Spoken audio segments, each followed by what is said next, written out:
Will the congregation please rise? Tekiah!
return. We return. We return. We return. We return. Return again. We return. We return. We return. We return. We return. Return again and again to love. To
Well, we all made it. We managed to get here with the new 6 o'clock start time.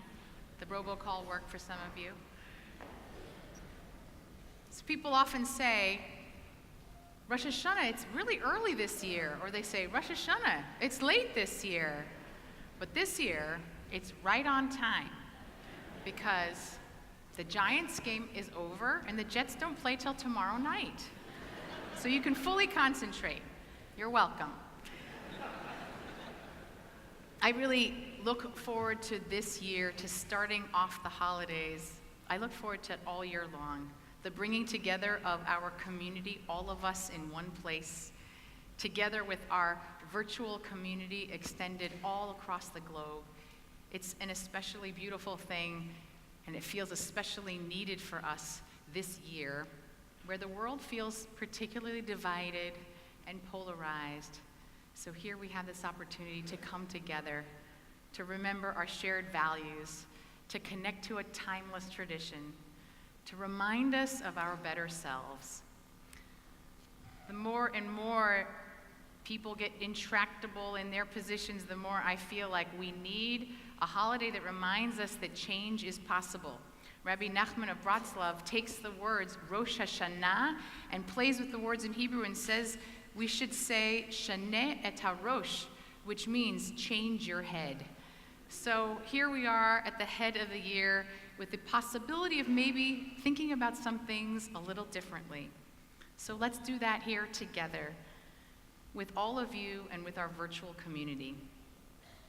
Now, for most of the holiday, those of you who are watching us out in the World Wide Web, you get to see us, but we don't always get to see you. But we are excited to share some of the faces of the community that we are connected to around the world. So to begin, we'd actually like to share a video that comes from our virtual community.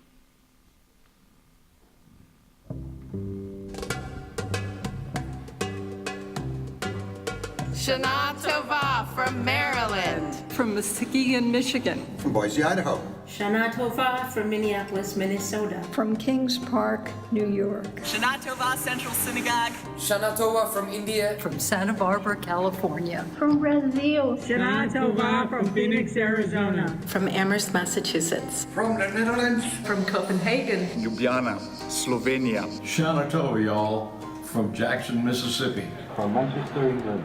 Shana Tova from Summerduck, Virginia. From Los Angeles, California.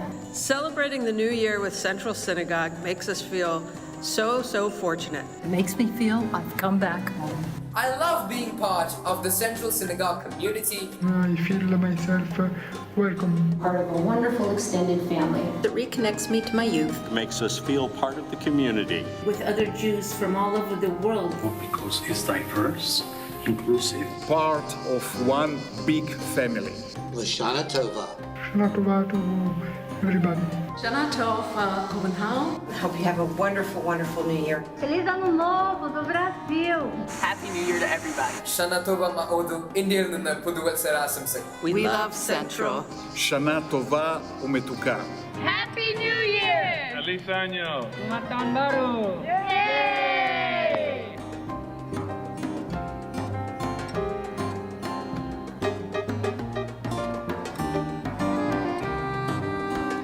We all turn around and greet our live streamers and just wave to them and say, we see you and Shana Tova to you. And I'd love for you to take a moment and now greet each other and wish each other a Shana Tova and maybe say hello to someone you don't know.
We continue on page 2.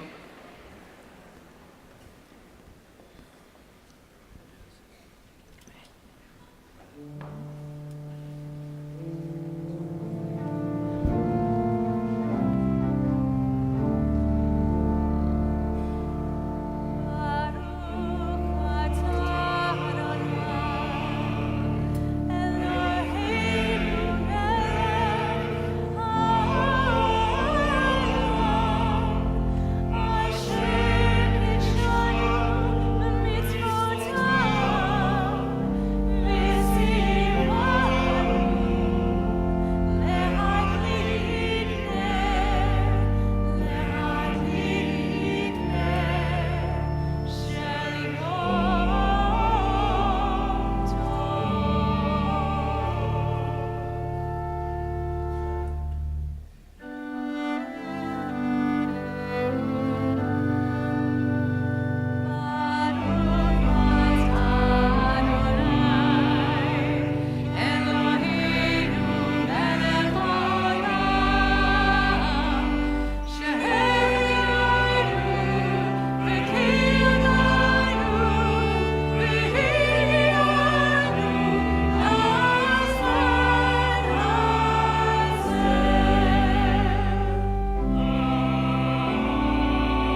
Avinu Malkeinu, tonight we are roused by the shofar's blast.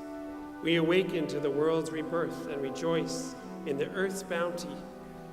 At this moment when we announce the new year, we pray to turn outward and renew our relationship to all creation. Avinu Malkeinu, hear our voice.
Standing, please join me at the bottom of page 5.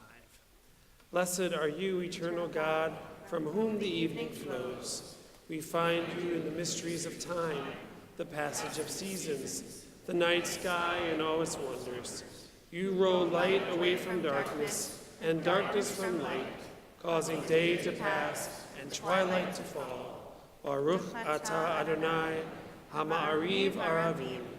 Blessed are you, O God, from whom the evening flows. Your love for us is unconditional and steadfast.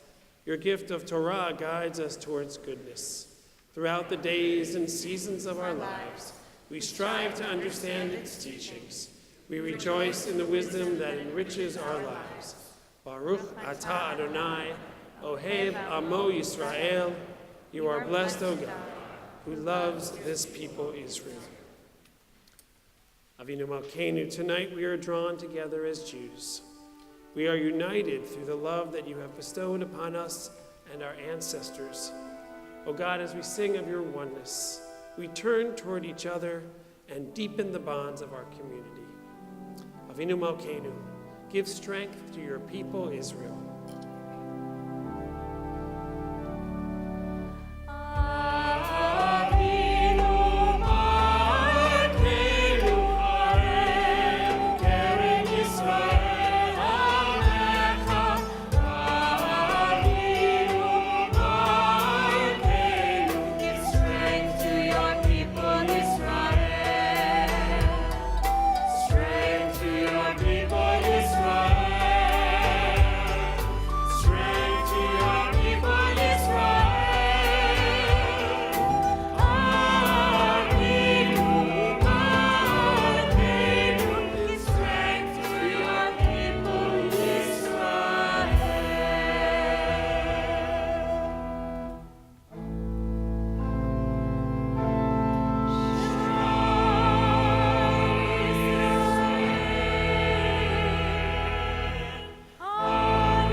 Please be seated.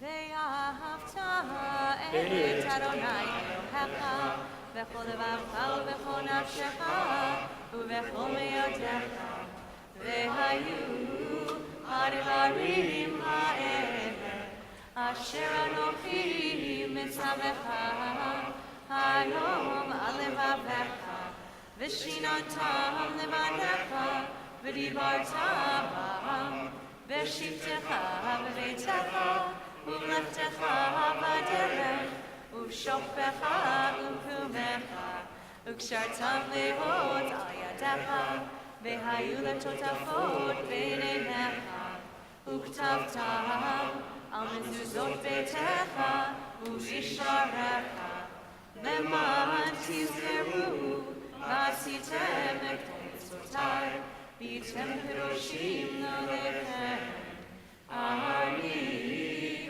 אדוני אלוהיכם אשר הוצאתי אתכם מארץ מצרים להיות לכם אלוהים אני אדוני אלוהיכם.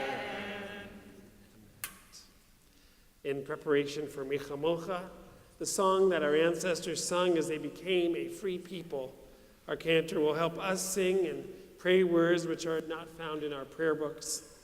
These words give us a glimpse into what our foremothers and forefathers may have been thinking and may have been feeling at the moment they first experienced redemption on the shore of Freedom's Sea.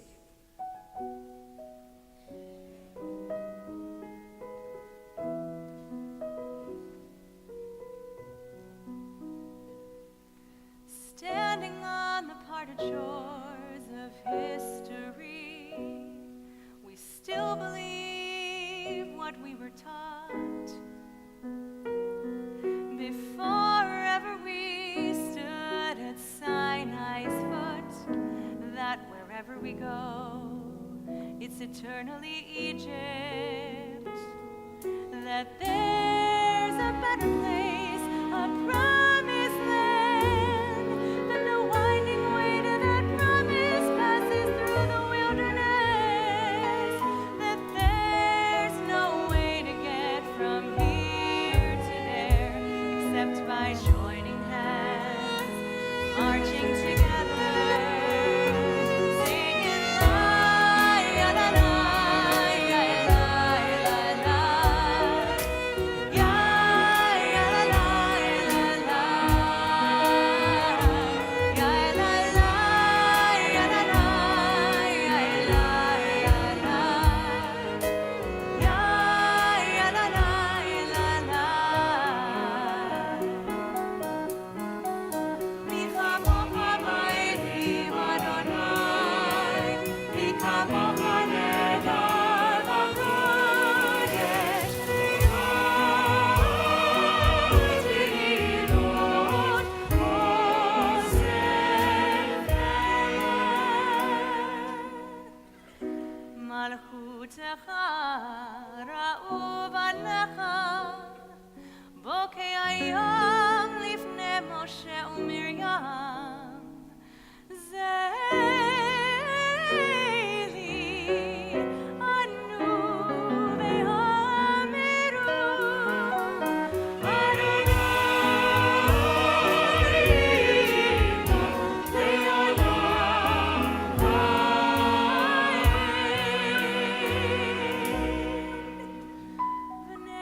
ונאמר כי ודע אדוני את יעקב וגאלו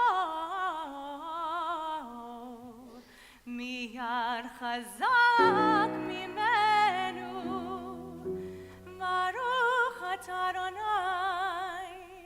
גל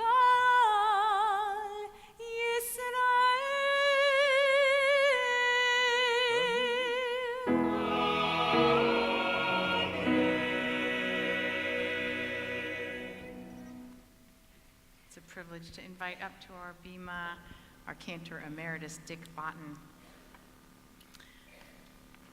Join in this prayer for peace on page 10 with Central Synagogue cantors past and present.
We continue on the top of page 13.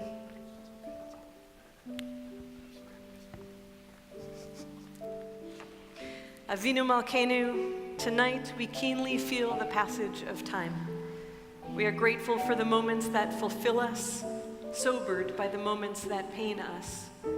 As we pray with ancestral words and silent contemplation, we turn inward and garner strength for the challenges and the joys that await us. Avinu Malkeinu, inscribe us for blessing in the book of life.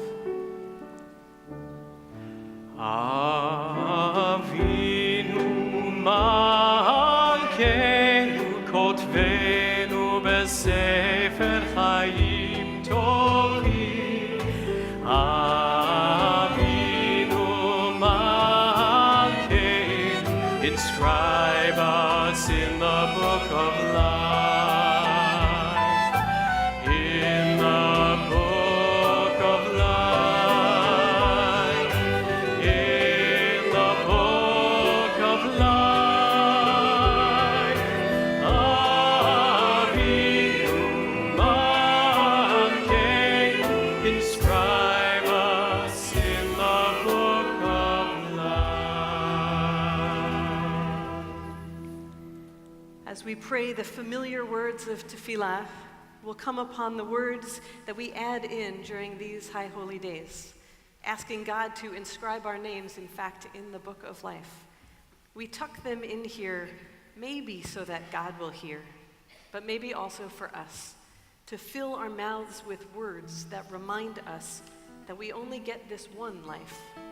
So we pray that we use it for things that are worthy of inscription, that are beautiful and true. Please rise for tefillah. Adonai Tzvatai Tivta. Adonai Tzvatai Tivta. Ufi Yagi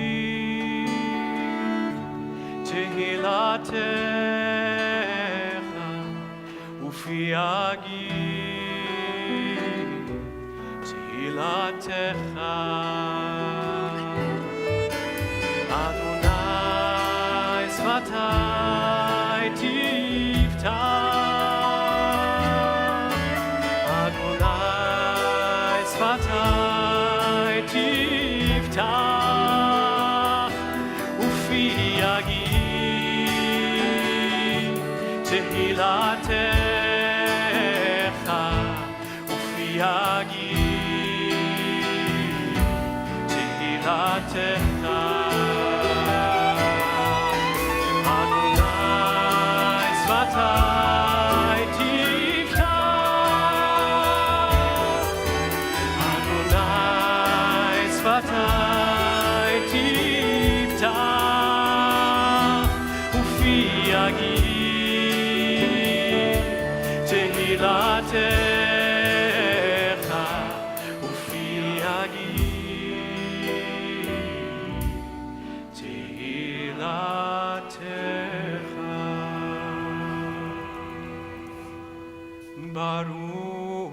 אתה אדוני אלוהינו ואלוהי אבותינו ואימותינו, אלוהי אברהם, אלוהי יצחק ואלוהי יעקב, אלוהי שרה, אלוהי רבקה, אלוהי רחל ואלוהי לאה.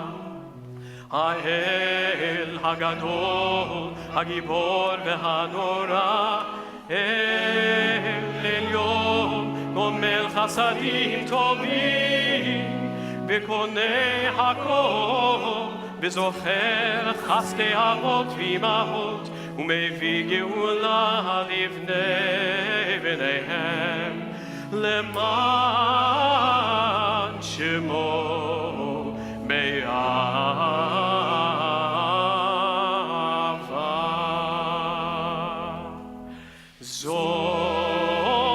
זוכרנו לחיים, מלך חפץ בחיים, וכותבנו בספר החיים, למענך אלוהים חיים, למענך, למענך, למענך אלוהים חיים, למענך, למענך, למענך אלוהים חיים.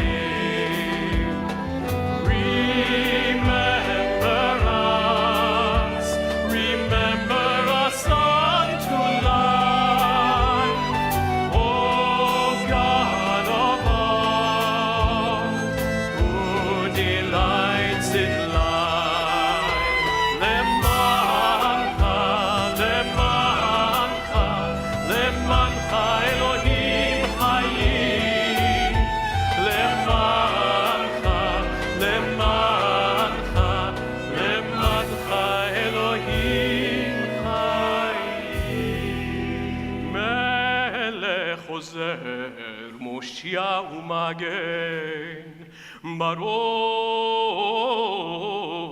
אתה אדוני, ברוך שמו, מגן אברהם בעזרת שרה.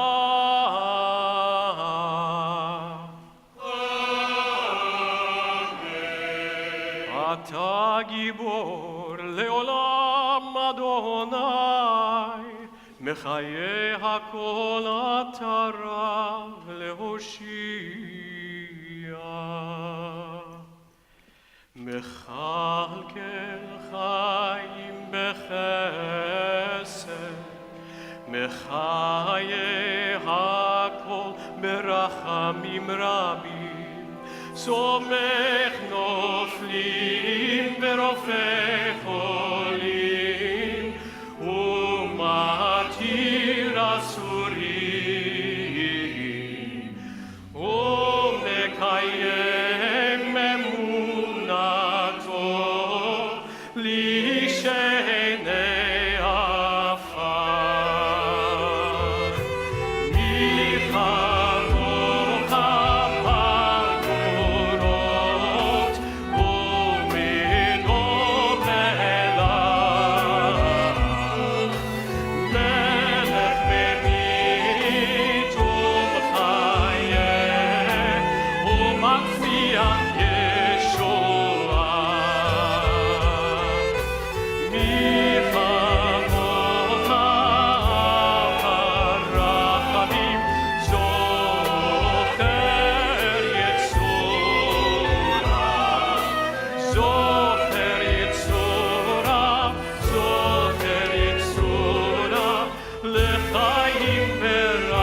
להחיות הכל.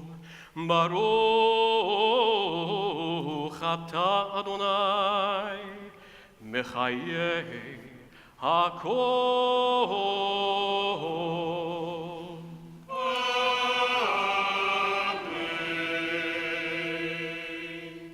We continue our tefillah privately through page 17, using the words on these pages or the words from our own hearts. Please feel free to stand or be seated, as is your custom.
On Rosh Hashanah, we're taught that all things are made new again.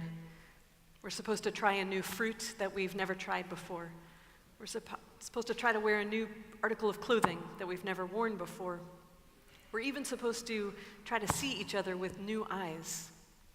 And so, as we prepare for our prayer for healing, let's borrow some of the power of that newness and pray that all of those in our lives who are ill or suffering, who are battling addiction or depression, who are in relationships that hurt, or who are feeling lost and alone, that each of them, that each of us emerge in this new year from a place of pain into a place of healing and renewal. And may we help one another move towards renewal by showing up with love, community, and soup. That we might together begin this new year 5,779 more whole, more connected, and in health. If you've come into this space holding the name of someone who is in need of healing and renewal, please share that name with us now that we might hold them in our hearts with you. We pray for their refuah shlema, a return to complete healing. Please join with our teens in our prayer for healing.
The new year is also a time to gather up and reflect on and give thanks for the blessings that we have experienced in this last year.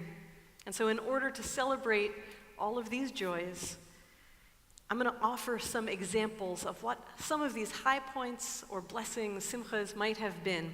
And if one of them resonates for you, we're going to ask you to please rise when you hear it and to stay standing. So if you have survived a significant health challenge this year, we want to invite you to please rise. We are so grateful. If you celebrated a milestone event this year, such as a 20th or 30th or 40th birthday or beyond, a 10th, 25th, 50th or beyond anniversary, we want to invite you to please rise. Mazel tov. If you fell in love or took a chance on new love or got married, we want to invite you to please rise that we can celebrate that love in your life. If you experienced the blessing of welcoming a new baby into your family or circle of friends, or the blessing of a new school or a new home, a new job, a new city, a new congregation, or some other significant new beginning, we want to ask you to please rise. If you became bar bat mitzvah or the close friend or teacher of someone who did, we want to invite you to please rise. That's an incredible simcha. You might want to sit down and start over at this point. That's okay. If you participated in work to bring greater justice and compassion into this world, we want to invite you to please rise. That is an enormous blessing. If during this past year you laughed so hard that you could not breathe, or you made somebody else laugh so hard that they could not breathe, we want to invite you to please rise in honor of those daily holy moments. And if you have experienced any other blessing this year by your own definition, including a regular non-milestone birthday, we want to invite you to please rise as we give thanks for the blessings in our lives, big and small, As we enter this new year, we join with Shehechianu on the bottom of page 16.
Seated.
Ever heard of Russell Walker?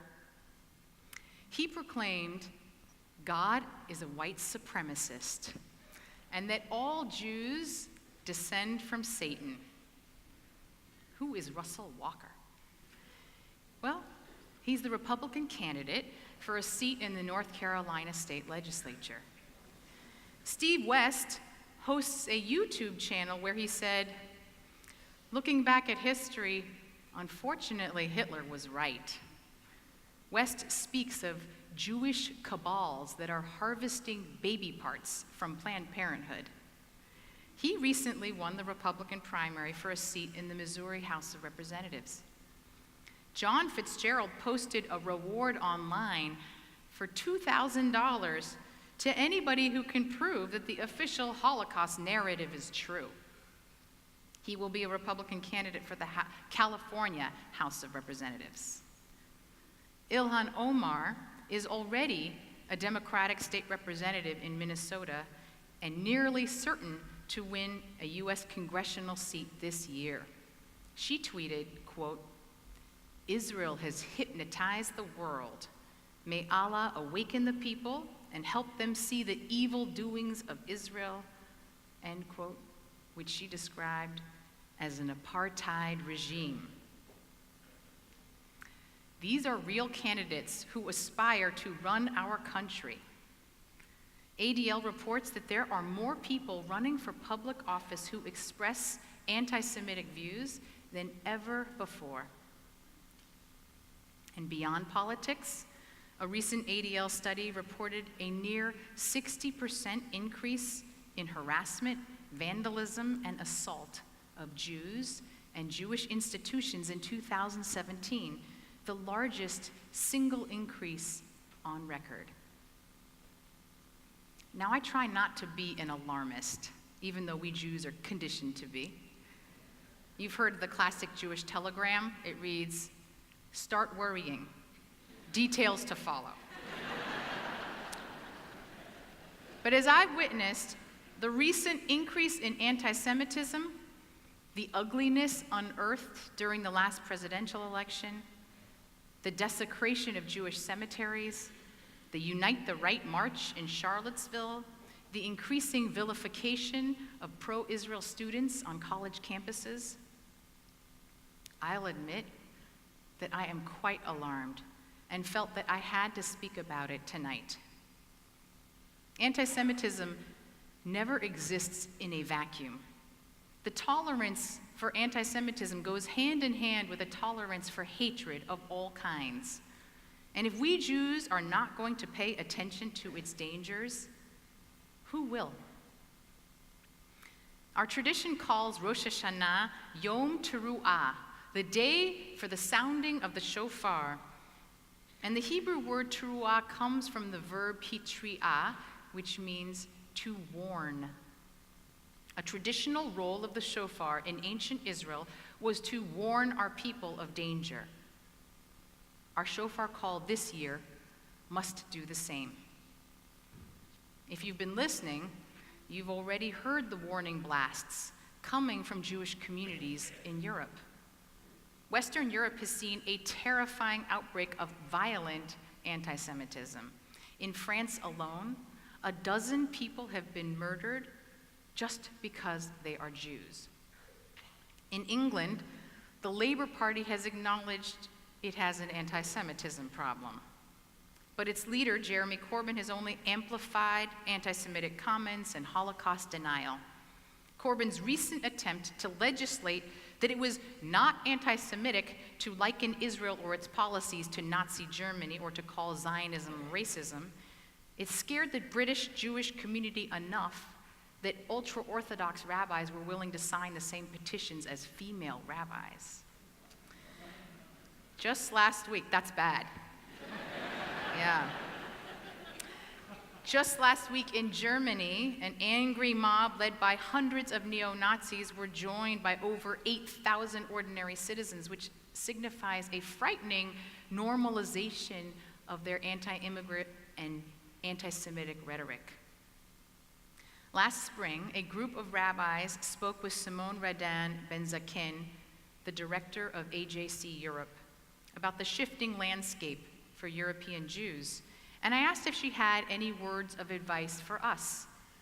She said, "Yes, I wish we had spoken louder here in France.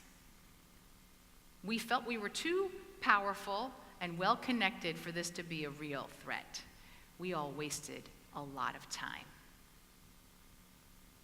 Her message to American Jewish leaders was clear. Don't wait. Rally your community. Speak up before it's too late. And if you think it's only happening in France and England, in North Carolina or Missouri, think again. It's happening right here in New York. Last spring, as unrest mounted in Gaza, the head of the history department at a prestigious private school in New York posted the headline, "Israelis kill dozens in Gaza," on the wall outside his classroom, with a terrifying photo and no context. This teacher's politics were well known. He made it explicit in an article he wrote for Mondo Weiss entitled, "Against Balance: Thoughts on Teaching Israel-Palestine." Some of his students, however, decided that balance was a good idea when it came to this complicated issue. They started posting other articles on the wall to provide additional background and support for Israel's right to defend its border. A second history teacher then joined in the debate and posted an article that likened Israel's actions to war crimes. This same teacher screamed at a student who was wearing an IDF t-shirt, saying that Israelis were terrorists. Later, during a heated discussion about Israel, he lost control and violently kicked chairs and slammed a desk. This is not a matter of microaggressions. This is aggression, directed at pro-Israel students by authority figures in a school. The school finally called a town hall meeting, and over 200 concerned parents came for a thoughtful and candid conversation. But when the press got a hold of this story, it was reframed as an attempt by self-interested Jews to stifle free speech. The most egregious example was a recent article in the Huffington Post, which dismissed entirely the merits of the debate and instead headlined a story about angry Zionists and a conspiracy of influential parents who exploited their wealth and their powerful media connections as they plotted to remove teachers who dare oppose Israel. It seemed this writer was trying to set a record for the most anti-Semitic dog whistles he could fit into one article. Around the same time, this past spring, at another well-regarded all-boys school here in New York, one of our Central fifth graders was told by a classmate in front of his entire lunch table, God sent Hitler down to kill the Jews because they nailed Jesus to the cross. His mother, Jill Kargman, courageously wrote about this episode for Tablet magazine. Jill, never afraid of being the odd mom out, sorry, I couldn't resist, she delivered a stack of books on the Holocaust to the offending student's apartment with a note saying, "We thought this would prove valuable reading for your family. Best, the Kargmans." But when Jill emailed the headmaster about the incident, the response was little more than a shrug. The offending student was told he would have to miss 2 field trips. And this was at the same school where a child was expelled for using the N-word. The school was sending a clear message. In the hierarchy of prejudice, anti-Semitism barely registers. When Jill told me the story, I offered to call the headmaster, but she said, "No, I feel like I've caused enough trouble already. I don't feel comfortable being one of those Jews." In the end, she decided to pull her child from the school. We can't win. If we don't complain, nothing happens. And if we make a fuss, we're accused of abusing our disproportionate power and influence, which is exactly how Jews have been slandered for centuries. Unfortunately, I fear we've begun to internalize some of this prejudice, and it can make us hesitant to stand up for ourselves. These stories from our own students in our finest schools in America's most Jewish city certainly got my attention. And one of the scariest things about today's rise in anti-Semitism is that it's coming at us from both sides. From the right, white supremacists don't just consider Jews an enemy alongside immigrants and other people of color, but the ultimate enemy. I learned this from an unlikely source. Eric Ward, a black activist from the Southern Poverty Law Center, who once attended a white supremacist convention and was able to build alliances by posing as a Jew hater. Ward shared before a group of rabbis that anti-Semitism is the fuel that moves the engine of white nationalism. Their ideology traffics in the fantasy that Jews possess an invisible, outsized, even supernatural power. In a terribly disturbing Atlantic magazine profile of the alt-right Nazi Andrew Anglin, writer Luke O'Brien sums up how white nationalists, quote, blame everything they hate on a cabal of Jews. Feminism, immigration, the media, science, facts, video game addiction, romantic failure, the NBA being 74.4% black. It's all a plot to undermine the traditional white patriarchy so Jews can maintain a parasitic dominion over the earth. Wow. I have a very high opinion of the Jewish community, but even I didn't know we were that powerful. And this crazy talk has increasingly become normalized in today's society. Derek Black, a former leader of the white nationalist movement, said that for most of his life, white nationalists knew to keep their views to themselves. But after Charlottesville, when the President of the United States said, "You had some very fine people on both sides," Black knew the tide had turned. He described Trump's words as, quote, "the most important moment in the history of the modern white nationalist movement." But white supremacists and neo-Nazis are not the only ones we have to fear. Today, anti-Semitism is increasingly found on the left as well. It emerged this year that Tamika Mallory, the co-chair of the Women's March, had attended a rally of the Nation of Islam led by the famously anti-Semitic Louis Farrakhan. She praised this man, who claims Jews were behind the 9/11 attacks and who called Hitler a very great man. She later doubled down with this bewildering tweet: "If your leader does not have the same enemies as Jesus, they may not be the leader." The co-chair of arguably the most important progressive movement of the last 2 years could not bring herself to denounce the hate-filled Farrakhan, and she defended him by employing the oldest canard that Jews killed Jesus. Now, I want to speak directly to our high school and college students because the anti-Semitism of the left is especially pronounced on liberal campuses. In these progressive communities, otherwise devoted to identifying victims of oppression and prejudice, Jewish complaints about anti-Semitism are often dismissed, even derided.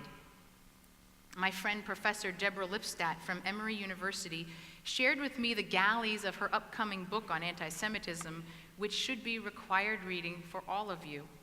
She sums up a disturbing sentiment she often hears from students on campuses.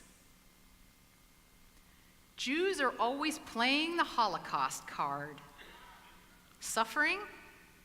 They're just trying to hitch a free ride on the backs of people of color who face real racism. They are white and they are privileged. First of all, in case this wasn't obvious, not all Jews are white. Second of all, I want to acknowledge that despite the stories I shared, that right now in America is probably the best time in our history to be a Jew. We should recognize that sitting in this room, our Jewish community holds extraordinary power. Every bigotry takes different forms, and ours is not the same as racism against blacks in our country. But we need not order them on the podium of the Oppression Olympics to take all hatred seriously. Furthermore, the long-standing Israeli-Palestinian conflict, which is indeed confounding and upsetting, fuels anti-Semitism on the left, which often hides behind a false veneer of legitimate criticism of Israel. Last spring, a Central student enrolled at NYU came to me distressed. 50 different progressive student organizations on campus, from the Black Student Union to LGBTQ groups, pledged a boycott. Not only a boycott of Israeli goods and Israeli academic institutions, but a refusal to partner with the most mainstream Jewish organizations on campus, including the ADL, Birthright, and AIPAC, on any topic whatsoever. Issues such as gay rights, feminism, and racism, which Jews have long championed. Opposition to Israel has increasingly become a necessary precondition for all other progressive commitments. Some groups will only allow Jewish students to participate if they take a disloyalty oath and affirm they are opposed to Israeli racism. The singling out of Israel as the litmus test for Jewish involvement in any social justice cause is anti-Semitism, plain and simple. And I beg of you students to call it out when you see it. To be sure, not all criticism of Israel is anti-Semitism. It should come as no surprise to hear me say that, because I have publicly wrestled with a lot of things about Israel in recent years. But even if you're not a rabbi, it is perfectly fair for you to criticize Israel the way you would criticize any country, including our own. The problem is when people criticize Israel in a way they would criticize no other country. So where is the line?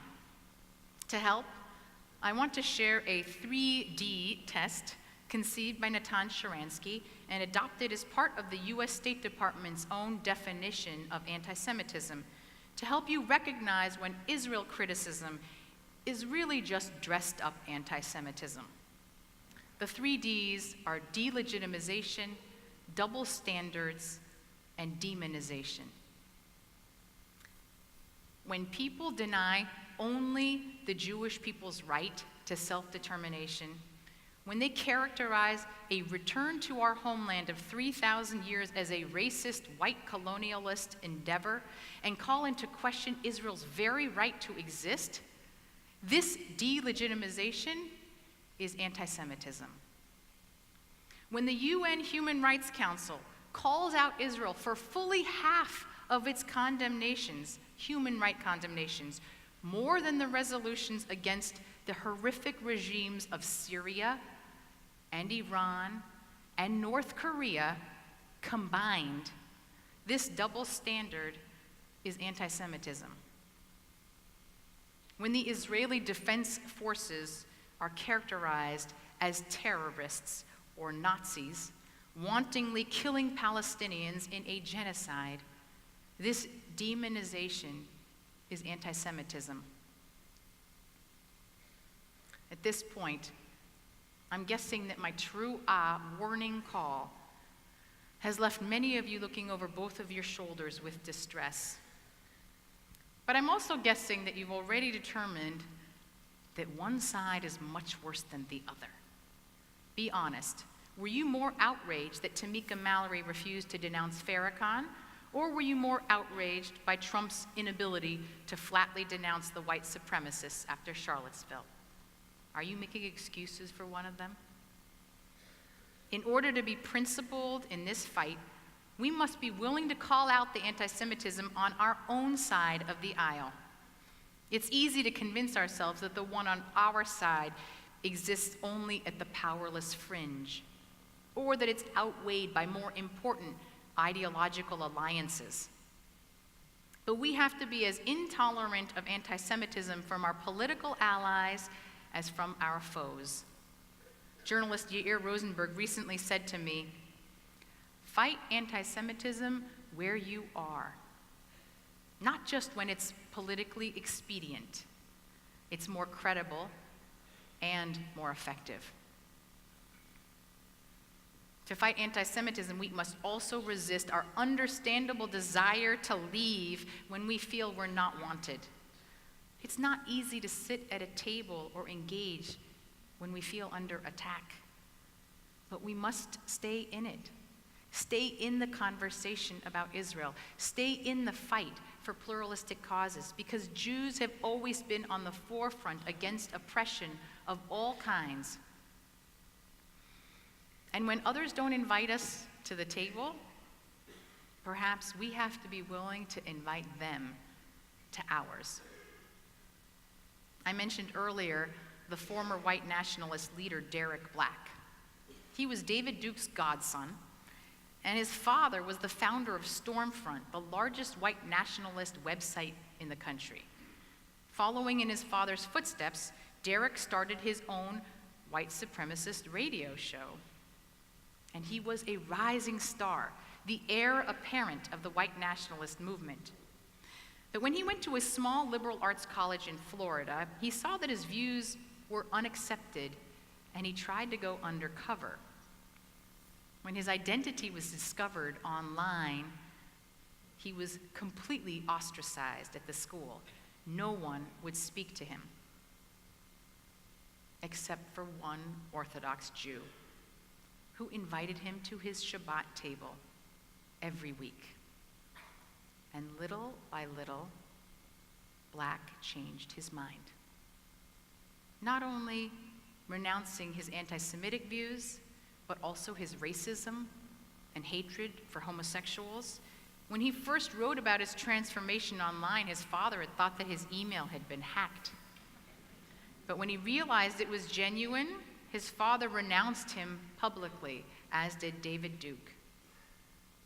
I generally don't celebrate when a son loses a father, but in this case, it was a measure of his redemption. Our Jewish tradition teaches that every person has the capacity to change, and we are charged to act on that belief. But it might require us to move into some new and perhaps hostile territory. Our final shofar call of the holiday, Tekiah, literally means to move place. And in biblical times, a Tekiah blast called our army to reposition during wartime. In our fight against anti-Semitism, we must be willing to mobilize for the battle. That means you identify anti-Semitism in its many forms and not internalize any of its hateful prejudice.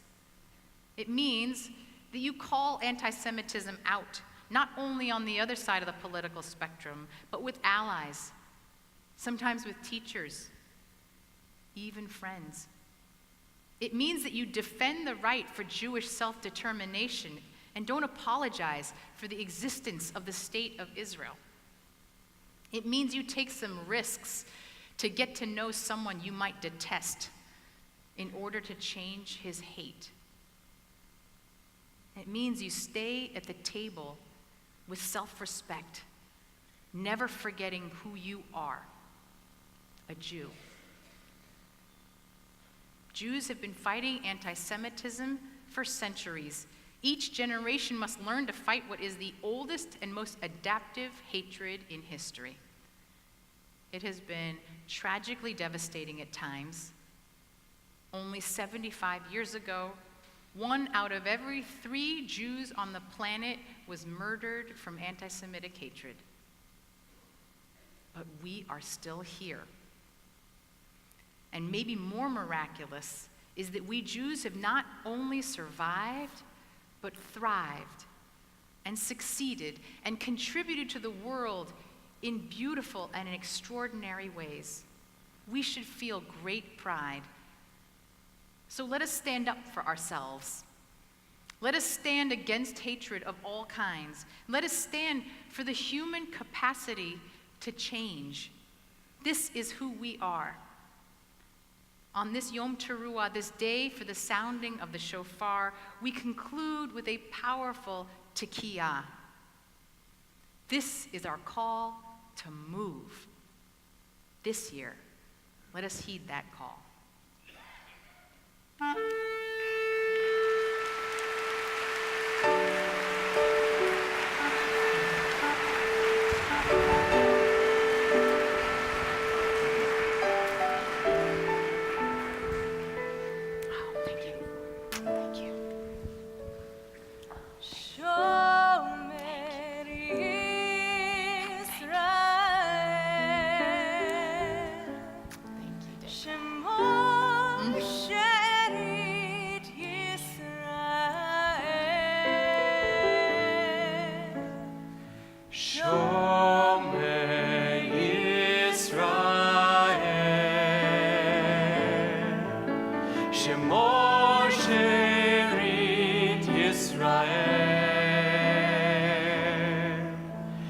Guardian of Israel, protector of all the world, watch over us and lead us to your peace. Guardian of Israel, protector of all the world, watch over us and lead us to your peace.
invite all those who are able to please rise.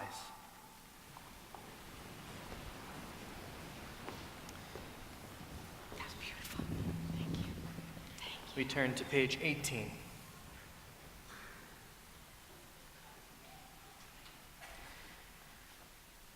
It came to pass at a time of drought that Rabbi Eliezer went before the congregation and said 24 prayers, but his prayers were not answered. Then Rabbi Akiva came forward and intoned, Avinu Malkeinu, hear our prayer and have mercy upon us. And his prayer was answered. We'll read together. Avinu Malkeinu, hear our voice. Avinu Malkeinu, we have sinned against you. Avinu Malkeinu, have compassion on us and on our children. Avinu Malkeinu, make an end to sickness, war, and famine. Avinu Malkeinu, make an end to all oppression. Avinu Malkeinu, inscribe us for blessing in the book of life. Avinu Malkeinu, let the new year be a good year for us. Avinu Malkeinu, give strength to your people Israel. Avinu Malkeinu, be gracious and answer us, for we have little merit. Treat us generously and with kindness, and be our help. Avinu Malkeinu,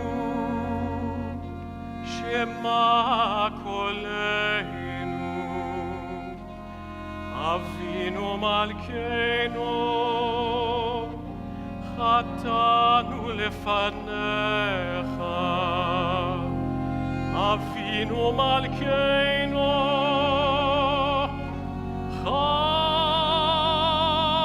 Chamol aleinu, Ve'alol aleinu, V'tapeinu.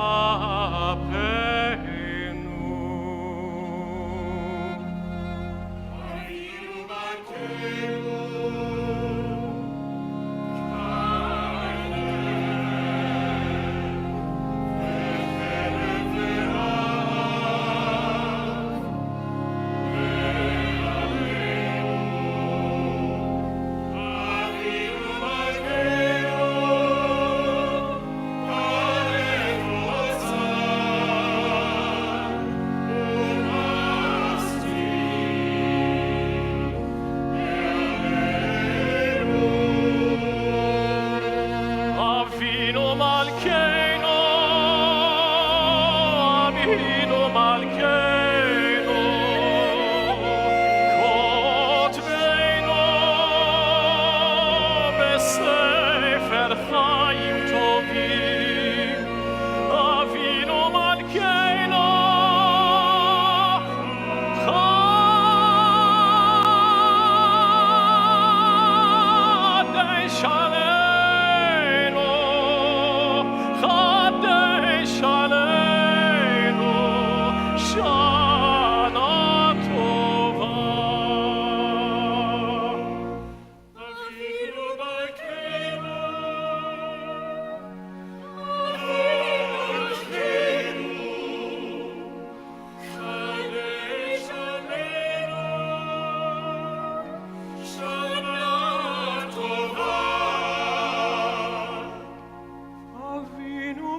We continue on page 20.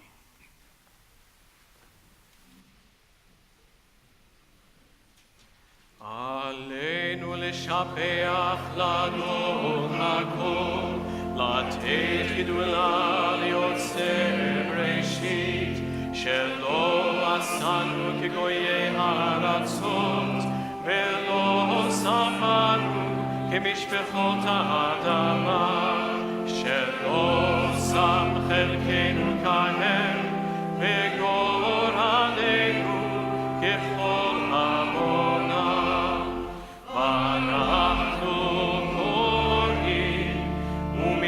רחמים ומודים לפני מלך מלכי המלכים הקדוש ברוך הוא. With a single voice we read together, Eternal God, we face the morrow with hope made stronger by the vision of your deliverance, a world where poverty and war are banished, where injustice and hate are gone.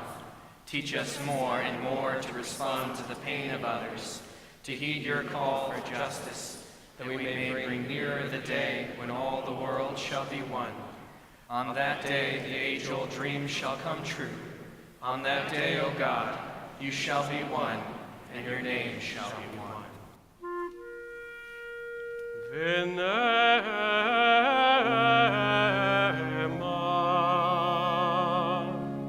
V'chai Adonai lemelech al kol haaretz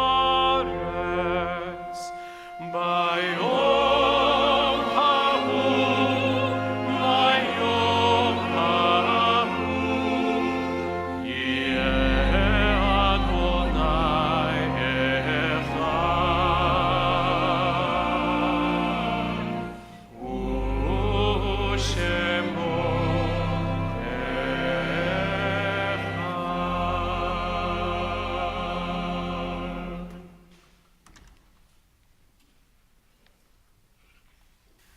We'll remain standing if you're able.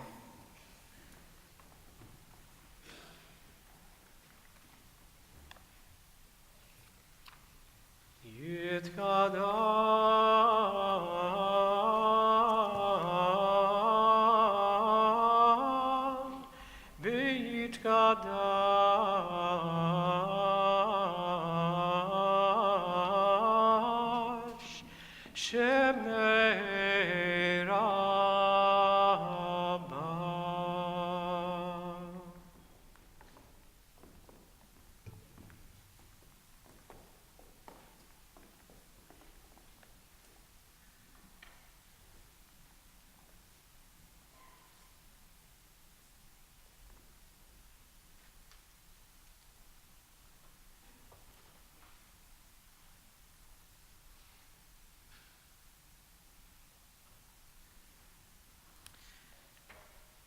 Words from Nessa Rappaport not found in your prayer books. To my astonishment, my Father returns sometimes daily with a power that is revelatory. In the immediacy of grief, the idea that he would be only a thought away or always with me seemed a not believable comfort. But now, 4 years later, my sisters and I are amazed by his presence. We use his expressions. We laugh at his voice in our heads, for we can hear exactly what he would say. And so in this moment of our service, we call to mind those whose voices once filled this holiday, those whose voices we continue to hear, whose expressions we continue to use, whose lives blessed our own and continue to bless our own. If you would like to share the name of someone you're remembering or for whom you're saying Kaddish tonight, we'll invite you to share their name aloud with us now.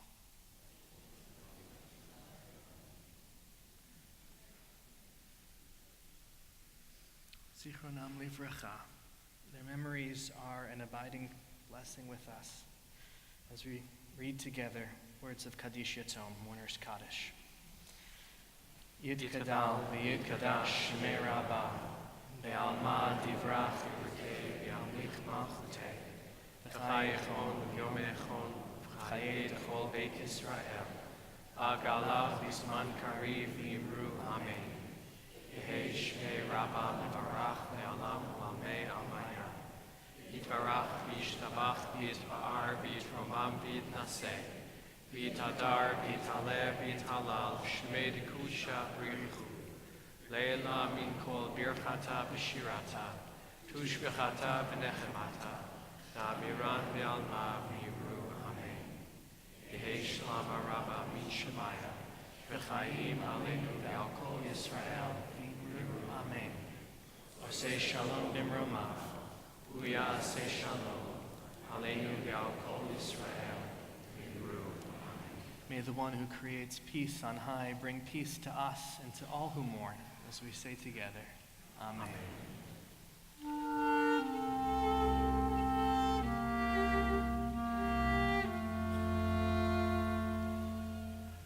Oh, say shalom bimroma, uya say shalom.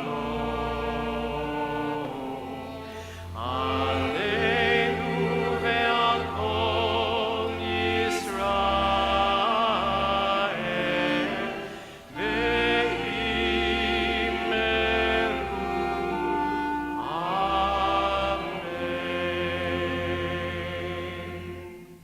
It's my privilege tonight to share the highlight of any high holiday service, the announcements.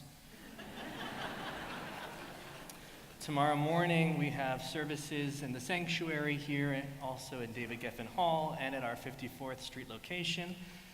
For all of the start times, please see our schedule of services to make sure that you have the right start time, as well as the times for our afternoon family service and our 2 tot services. And then, if you're still with us, at 5 p.m. in the community house, we're going to walk together for our Tashlich ceremony, which will take place at 55th Street and the East River. We want to give a huge thank you to our shamashim, to our ushers. We can do them a big favor by helping make sure that our prayer books and kippot get back to the back of our sanctuary so that we can make sure they get replaced. And now it's a real privilege and a true highlight to welcome our congregational president, Jeremy Fielding.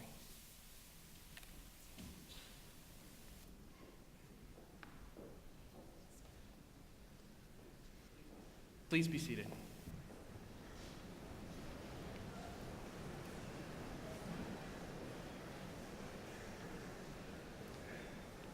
Good evening. It's wonderful to come again to this service in this season where we all, together as one community, join each other to begin these days of awe and reflection. When I was growing up on the Lower East Side of London, that is, and my parents would schlep me to synagogue for these high holy days, it's not like I would always be fully focused on the services at hand.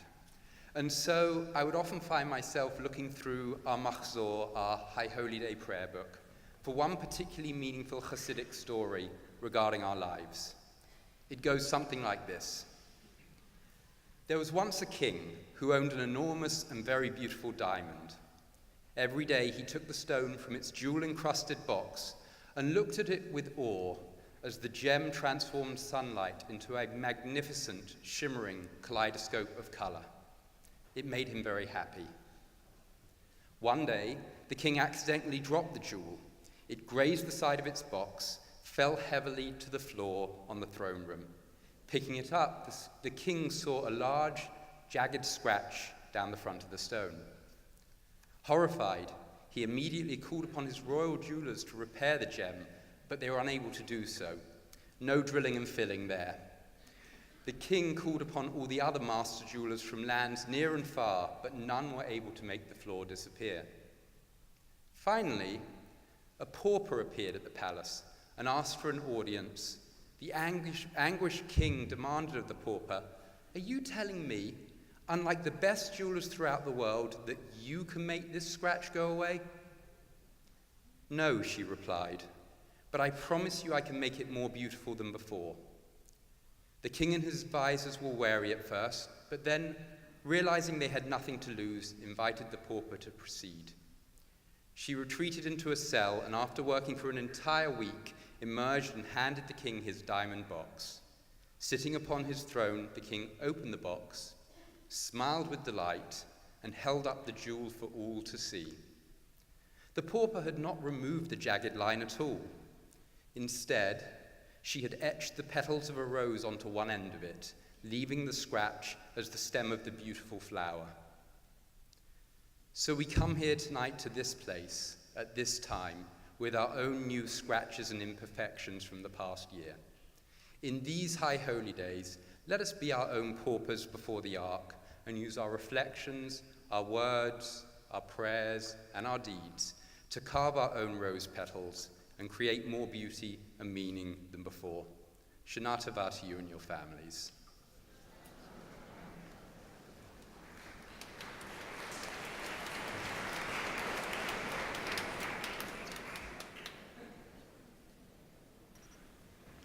Doesn't everything he says sound so good with that accent? Love that Hasidic story from the Lower East Side. So I just want to take a moment also to thank our incredible musicians who really elevate us. And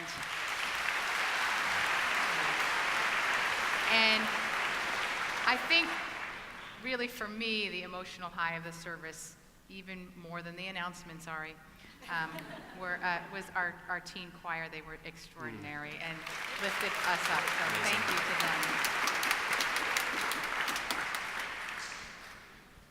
We're going to conclude with a beautiful final benediction and closing song. I invite you to please turn to page 23. Avinu Malkeinu, tonight we thank you for the gift of another year. In the days to come, we will turn outward and take care of the world around us.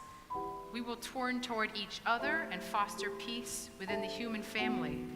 We will turn inward and seek wholeness within our souls. O God, be with us in the coming year.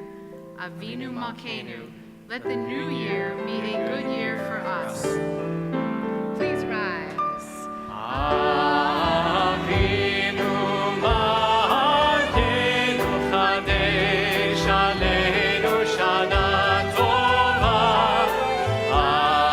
Avinu Malkeinu, let the new year be a good year for us. Shana Tova. Shana Tova.